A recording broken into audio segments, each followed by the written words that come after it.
Hello everyone, I am Mohammad Salim और आज हम थोड़ा इम्यूनोलॉजिकल टॉपिक पे थोड़ा डिस्कशन करते हैं। तो पहले इम्यूनिटी की डेफिनेशन क्या होती है। It is the ability of an organism to resist infection by pathogen और we can say it is a state of protection against foreign organism और सब्सटेंस। तो ये हो गया इम्यूनोलॉजी। ये जो सेल्स टिश्यू ऑर्गन्स हैं जो कि ये इम्यूनोलॉजिकल एक्टिविटी में इन्वॉल्व हैं, इस पूरे सिस्टम को बोलते हैं इम्यून सिस्टम्स। दो कैटेगरी होती हैं, इनेट और एडेप्टिव इम्यूनिटी। इनेट जो है नेचुरल या नेटिव इम्यूनिटी होती है, ये बर्थ से जो हमारे पास इम्यूनिटी है उसको बोलते हैं इनेट। और इसमें बहुत सारे फैक्टर्स होते हैं जो कि नॉन स्पेसिफिक होते हैं, मतलब कि वो किसी भी फॉरेन मॉलिक्यूल्स पैथोजेंस के अगेंस्ट कूद पड़ते हैं, ठीक है ना। ये स्पेसिफिक नहीं होते हैं, ये एक फर्स्ट लाइन ऑफ डिफेंस होता है पैथोजेंस के अगेंस्ट। ये किसी पैथोजन के स्पेसिफिक नहीं होते, ये ऐसे रैंडमली किसी के अगेंस्ट भी जा सकते हैं, ठीक है। और इसमें वो मेमोरी सिस्टम, इनेट इम्यूनिटी में मेमोरी नहीं होती है, मतलब it does not rely on previous exposure to pathogen, ठीक है ना। And response is functional since birth and has no memory वाली नहीं है, ठीक है ना। अगर हम देखें कुछ फिज़िकल बैरियर जो है फर्स्ट लाइन ऑफ डिफेंस होते हैं माइक्रो ऑर्गेनिजम्स में। इसमें हमारी स्किन आ जाती है या म्यूकस मेम्ब्रेन आ जाते हैं। बहुत सारे फॉरेन मतलब के ऑर्गेनिजम्स और फॉरेन सब्सटेंस हमारी बॉडी में स्किन में नहीं इंटर हो पाते, ठीक है ना। सिर्फ अगर स्किन डैमेज है कहीं, वहाँ पे ज़ख्म है कहीं, वहाँ से एंटर हो पाएंगे।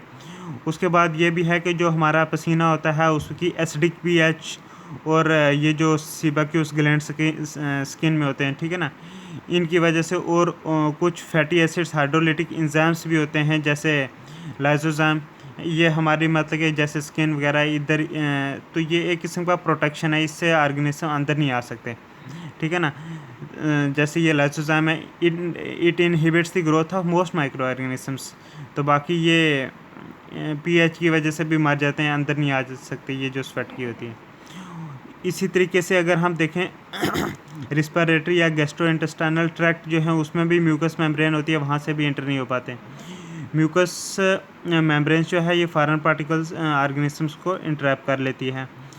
रिस्पिरेटरी ट्रैक्ट के ऊपर सीलिया होते हैं जो कि हेयर लाइक प्रोजेक्शंस होते हैं एपिथेलियल सेल मेम्ब्रेन्स के, वो भी एक डिफेंस का काम करते हैं। ये जो synchronous movement at a time जो होती है सीलिया की, ये जितने भी म्यूकस में फंसे हुए माइक्रो ऑर्गेनिजम्स होते हैं उनको वहाँ से जो है धकेल देती है ट्रैक्ट में, ताकि ये निकल जाएं, एक्सिट हो जाएं। इसी तरह जो है कंजक्टिवा, ये specialised mucus secreting epithelial membrane होती है जो कि हमारी आईलिड के अंदर वाली साइड होती है। ये मॉइस्ट रहती है, ठीक है, by the continuous flushing action of tears, ठीक है, लैक्रिमल फ्लूइड की वजह से ये मॉइस्ट रहती है, ठीक है। और इस हमारे टीयर्स में जो होती हैं आंसू में लाइसोजाइम होता है, लैक्टोफेरिन होता है, ये एंटीबॉडी IgA होता है, और इस तरीके से केमिकल और फिज़िकल जो है प्रोटेक्शन मिलती है। माइक्रो ऑर्गेनिजम्स जो हैं ये ओकेजनली ब्रीच एपिथेलियल बैरिकेड्स, ठीक है ना, तब ये अगर ये अंदर आ जाते हैं किसी तरीके से, तब इनेट और एडेप्टिव इम्यूनिटी का काम है इनको तबाह करना, ठीक है ना, लेकिन होस्ट को बचाए रखना। तो इनेट इम्यून रिस्पांस में, in case of innate immune response, several microbial chemicals and phagocytic cells provide protection against pathogen. Chemical mediators देखें, बहुत सारे केमिकल्स होते हैं जो कि प्रोटेक्शन देते हैं माइक्रोब से इस दौरान जबकि एडेप्टिव इम्यूनिटी डेवलप करती है उससे पहले, ठीक है ना।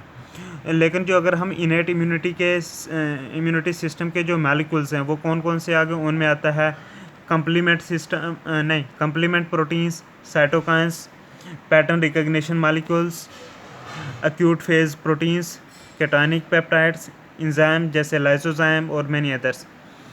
अब हम कंप्लीमेंट प्रोटीन्स का देखें। ये जो सॉल्युबल प्रोटीन्स होती हैं, ग्लाइकोप्रोटीन्स भी होती हैं, ठीक है ना, ये लीवर में बनती हैं और ब्लड में सर्कुलेट करती हैं, और जो दूसरा एक्स्ट्रा सेलुलर फ्लूइड होता है उसमें सर्कुलेट करती हैं। इनकी एबिलिटी होती है कि एम्पलीफाई करे, मतलब and complement the action of antibodies का काम जो है उसको और प्रमोट करते हैं, इसलिए इनका नाम जो है कम्प्लीमेंट है। ये इनेट और एडेप्टिव इम्यूनिटी को एक ब्रिज का काम करते हैं और इम्यून कम्प्लेक्सेस को भी मतलब कि रिमूव करते हैं ये कम्प्लीमेंट प्रोटीन्स। और इनमें तकरीबन 30 सीरम प्रोटीन्स होती हैं। और जैसे ये जो एक्टिवेशन नहीं, ये कम्प्लीमेंट प्रोटीन्स की एक्टिवेशन जो है माइक्रो ऑर्गेनिज्म की वजह से जब होती है तो इसमें एक इंजाइमेटिक कैस्केड शुरू हो जाता है, मतलब कि स्टेप बाय स्टेप एक्टिविटीज़ शुरू हो जाती हैं और जिनका यही होता है कि एंड रिज़ल्ट के जो भी माइक्रो ऑर्गेनिज्म आया उसकी डिस्ट्रक्शन होनी चाहिए। अब साइटोकाइंस देखें, अगर साइटोकाइंस ये एक जर्नल टर्म है, मतलब है low molecular weight soluble protein या ग्लाइकोप्रोटीन जो कि कोई भी सेल पॉपुलेशन रिलीज़ करती है और ये इंटरसेलुलर मीडिएटर का काम करते हैं। और इन साइटोकाइंस में आ जाता है मोनोकाइंस, लिम्फोकाइंस, इंटरल्यूकिन्स, इंटरफेरेंस और दूसरे कुछ और। साइटोकाइंस जो हैं इम्यूनो रेगुलेशन में के लिए ज़रूरत होती है इनको, चाहे वो इनेट इम्यूनिटी का हो या अडेप्टिव इम्यून रिस्पांस का हो, ठीक है ना। इंटरफेरेंस जो होते हैं ये भी साइटोकाइंस होते हैं, तो जब वायरस का इन्फेक्शन होता है उसके रिस्पांस में ये इंटरफेरेंस बनते हैं और ये एंटी वायरल स्टेट जो है सराउंडिंग सेल्स में क्रिएट कर देते हैं इंटरफेरेंस, ये वायरस के अगेंस्ट बनते हैं, ठीक है ना। कीमोकाइंस देखें, अगर ये स्मॉल होते हैं पॉजिटिवली चार्ज सिक्रेटरी प्रोटीन्स होती हैं, इनका सेंट्रल रोल होता है क्या कि गाइड करो migration of various type of white blood cells, क्योंकि WBC होते हैं वही जाते हैं ना कहाँ पे इन्फेक्शन वाली जगह, उनको रास्ता दिखाने का काम होता है कीमोकाइंस का, ठीक है ना। ये एंडोथीलियल सेल्स की बाइंड करते हैं और हाँ नेगेटिवली चार्ज प्रोटियोग्लाइकन्स जो कि एक्स्ट्रा सेलुलर मैट्रिक्स की होती है उसके साथ जो है बाइंड करते हैं, क्योंकि ये खुद पॉजिटिव है और ये नेगेटिव के साथ, क्योंकि पॉजिटिव नेगेटिव का अट्रैक्शन होता है। By binding to G protein linked receptors on the surface of specific blood cells, कुछ ब्लड सेल्स होते हैं हास, उनकी सरफेस पे जब ये G प्रोटीन लिंक्ड रिसेप्टर से मिलते हैं, ऐसे रिसेप्टर से, तब chemokines attract the cells, chemokines इन सेल्स को अट्रैक्ट करती है ब्लड स्ट्रीम से किसी भी आर्गन के और उनको रास्ता दिखाती है स्पेसिफिक लोकेशंस का आर्गन में और उससे जो है माइग्रेशन स्टॉप होती है। फिर उसके बाद आ गया पैटर्न रिकग्निशन मॉलिक्यूल। बहुत सारे इनेट इम्यूनिटी में मॉलिक्यूल्स हैं जिनकी एबिलिटी है कि to recognise pathogen associated molecular pattern PAMP, इनको रिकग्नाइज करे, ठीक है ना। किस लिए? For the initial detection of microbes, starting में ही पता चल जाए, ठीक है ना। ये जो PAMPs होते हैं, PAMPs ये जो पैथोजन एसोसिएटेड मॉलिक्यूलर पैटर्न, ये माइक्रो स्पेसिफिक मॉलिक्यूलर सिग्नेचर्स होते हैं, ठीक है ना। PAMPs जो हैं इनको रिकग्नाइज करता है कौन? PRRs, मतलब पैटर्न रिकग्निशन रिसेप्टर्स। देखो रिसेप्टर्स ही तो किसी मॉलिक्यूल को एक्सेप्ट करता है, तो इनको ये PRRs जो हैं PAMPs को रिकग्नाइज करते हैं। जो मैमल्स होते हैं उनमें बहुत सारी किस्म के ये मॉलिक्यूल्स होते हैं PRRs, ये मतलब कि पैटर्न रिकग्निशन रिसेप्टर, कई किस्म के रिसेप्टर्स होते हैं, जैसे मतलब PAMPs के रिलेटेड जो रिसेप्टर्स होते हैं जिनको PRRs बोलते हैं। मैमल्स में डिफरेंट टाइप्स के होते हैं, जैसे टोल लाइक रिसेप्टर्स TLRs बोलते हैं, rig I like receptors RLRs जिसको बोलते हैं, फिर नॉड लाइक रिसेप्टर्स, ये भी वैसे वाले रिसेप्टर्स ही हैं, ठीक है ना। ये पैटर्न रिकग्निशन रिसेप्टर्स, ठीक है ना, ये नॉड लाइक रिसेप्टर। फिर आता है AIM2 लाइक रिसेप्टर, ALRs भी बोलते हैं, या C type lectin receptor CLRs बोलते हैं, ठीक है ना। मतलब कि इनमें PRRs ये पैटर्न रिकग्निशन रिसेप्टर्स में आ गए जी आपके ये टोल वाले TLRs, देन ये RLRs, देन ये NLRs, देन उसके बाद आ गया जी आपका ALRs, देन CLRs। तो इन सब में से देखें जो TLRs होते हैं, टोल लाइक रिसेप्टर, ये पहले हैं जिनको आइडेंटिफाई करा और अच्छी तरह इन पे करेक्टरिस्टिक्स इनके जांचे गए। ये जो टोल लाइक रिसेप्टर्स हैं ये एक वही पैटर्न रिकग्निशन रिसेप्टर्स के ही हैं, उसी की एक टाइप है। इनका काम एक्सक्लूसिवली यही है, सिग्नलिंग रिसेप्टर के तौर पे काम करना, ठीक है। ओरिजिनली जब इनको आइडेंटिफाई किया गया था कि एज अ प्रोटीन जो कि कुछ डार्सोवेंट्रल पोलैरिटी डेवलपिंग फ्लाई के जो एम्ब्रियोज मतलब के किसी फ्लाई के एम्ब्रियोज में जो भी डेवलप हो रहे थे उनमें डार्सोवेंट्रल पोलैरिटी की इस्टेब्लिशमेंट में ये प्रोटीन पाए गए थे, TLRs, इसको प्रोटीन माना गया था, ठीक है ना। लेकिन इसको जो है ये फ्लाई की रेजिस्टेंस, जो फंगल इन्फेक्शन जो हो जाए फ्लाई वगैरह को, ठीक है ना, उससे लड़ने की क्षमता भी जो है वो TLRs में देखी गई है। TLR जो हैं type first integral transmembrane glycoproteins होती हैं, ठीक है ना। ये एक extra cellular N terminal domain होता है और एक intra cellular C terminal domain होता है। एन टर्मिनल डोमेन जो है इसमें 16 से 28 ल्यूज़ान रिच रिपीट्स होते हैं, LRs, किसमें, N वाले में, N टर्मिनल में, ठीक है ना। और इसका फंक्शन होता है पैम्स को रिकॉग्नाइज करना। लेकिन जो सेकंड देखें, ठीक है ना, where as the second also called the toll IL first like receptor TIR domain, ठीक है ना, जो कि डाउन स्ट्रीम सिग्नलिंग को इनिशिएट करती है। जितने TLRs होते हैं टोल लाइक रिसेप्टर, ये एंडोप्लाज्मिक रेटिकुलम में बनते हैं, फिर यहाँ से जाते हैं गोल्गी में, वहाँ से या तो सेल की सरफेस पे जाते हैं या इंटरसेलुलर कंपार्टमेंट्स में जाते हैं, जैसे एंडोसोम में, वहाँ पे जाके काम करते हैं। TLR फैमिली में 10 मेंबर्स हैं, ठीक है ना, और ह्यूमंस में 10 टाइप्स के होते हैं TLRs, ठीक है ना, TLR 1 से 10 तक।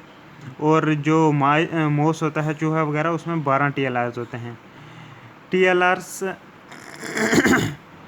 जो हैं सेल सरफेस पे भी हो सकते हैं, इंटरसेलुलर कंपार्टमेंट्स में भी हो सकते हैं, जैसे endoplasmic reticulum, endosome, lysosome, endolysosome, इनमें भी हो सकते हैं। और ये they recognise distinct or overlapping PAMPs, ठीक है ना, एक स्पेसिफिक पैम्प्स को ही रिकॉग्नाइज करते हैं, जैसे lipid, lipoprotein, protein, nucleic acid, इनको, ठीक है ना। TLR जो हैं ये इनेट इम्यून सेल्स में एक्सप्रेस होते हैं, जिनमें आ गया डेंड्राइटिक सेल्स और मैक्रोफेजिस, और इसके साथ साथ में नॉन इम्यून सेल्स में भी ये TLRs एक्सप्रेस होते हैं, जैसे कि आ गया आपका fibroblast sales and epithelial cells. उसके बाद TLRs जो हैं इनकी 2 फैमिलीज़ होती हैं बेसिक लोकलाइजेशन के बेस पर, ठीक है ना, सरफेस TLRs और इंटरसेलुलर TLRs। ह्यूमंस में जो सेल सरफेस रिसेप्टर्स हैं इनमें आ गया TLR1, TLR2, TLR4, TLR5, TLR6 and TLR10। और इंट्रासेलुलर TLRs जो होते हैं ये वहाँ होते हैं, जैसे एंडोसोम में होते हैं, ठीक है ना, इनमें आ गया TLR3, TLR7, TLR8, 9 फलां, ठीक है ना। डिफरेंट TLRs जो होते हैं ये डिफरेंट लिगेंड्स को रिकॉग्नाइज करते हैं। सेल सरफेस TLR जो होते हैं ज़्यादातर ये माइक्रोबियल मेम्ब्रेन कंपोनेंट्स होते हैं, जो जिनमें लिपिड्स, लाइपोप्रोटीन, प्रोटीन, उनको ही रिकॉग्नाइज करते हैं सेल सरफेस वाले। ये जो TLR सिग्नलिंग होती है इसमें मतलब कि देखो इसकी 2 डिस्टिंक्ट पाथवेज होते हैं, ठीक है ना। एक हो गया MYD88 डिपेंडेंट और दूसरा हो गया MYD88 इंडिपेंडेंट। जो डिपेंडेंट वाला है इसमें इन्फ्लेमेटरी साइटोकाइंस वगैरह होते हैं, और जो इंडिपेंडेंट वाला है इसमें IFN, बीटा और ये डेंड्राइटिक सेल्स, ये यहाँ पे डिटेल में देखते हैं, ठीक है। 2 TLR सिग्नलिंग के होते हैं पाथवेज। एक होता है MYD88 डिपेंडेंट पाथवे, जिससे क्या होता है इन्फ्लेमेटरी साइटोकाइंस प्रोड्यूस होते हैं, और एक MYD88 इंडिपेंडेंट पाथवे होता है जिसमें IFN बीटा की स्टिमुलेशन होती है और मैचुरेशन होते हैं डेंड्राइटिक सेल्स, ये मैच्योर होते हैं, ये इंडिपेंडेंट वाले में आते हैं, ठीक है ना। MYD88 MYD88 डिपेंडेंट पाथवे जो होता है, it characterises this signalling induced by all TLRs, whereas only TLR3 and TLR4 show a pathway independent from MYD88. यहाँ पे एक हम ये देख लेते हैं TLR and basic signalling mechanism. TLR होते हैं टोल लाइक रिसेप्टर, फिर ये अडेप्टर प्रोटीन्स की रिक्रूटमेंट होती है, उसके बाद जो है प्रोटीन काइनेज की रिक्रूटमेंट और एक्टिवेशन होती है, तब जो है ट्रांसक्रिप्शन फैक्टर्स की एक्टिवेशन होती है और तब जीन ट्रांसक्रिप्शन होती है। ठीक है ना। यहाँ पे थोड़ा देख लेते हैं जी, आप देख लेते हैं अक्यूट फेज़ प्रोटीन्स के बारे में। ये क्या है, ये एक हेट्रोजीनस ग्रुप है प्लाज्मा प्रोटीन्स का, जो कि लीवर में बनते हैं as a result of microbial stimulation. जब माइक्रोबियल स्टिमुलस आता है तब लीवर में ये बनते हैं अक्यूट फेज़ प्रोटीन्स, जो कि एक प्लाज्मा प्रोटीन्स का हेट्रोजीनस ग्रुप है। तो इनमें आ गया सी क्रिएटिव प्रोटीन CRP, या फिर SAA means serum amyloid protein A, या फिर मैनोज बाइंडिंग प्रोटीन MBP, ये आते हैं इसमें एक्यूट फेज प्रोटीन्स में। और उसके बाद जो कुछ साइटोकाइंस होते हैं जैसे IL-1, IL-6, IL-8, जो कि मैक्रोफेजेस रिलीज़ करते हैं कब, जब बैक्टीरिया मतलब कि इन्वेड करता है उसकी स्टिमुलेशन की वजह से। ठीक है ना। तो हाँ, stimulate the liver to rapidly produce acute phase proteins, means cytokines released by macrophages upon activation by bacteria stimulate the liver to rapidly produce acute phase proteins. These proteins maximize activation of the complement system and opsonization of invading microbes. Thank you very much.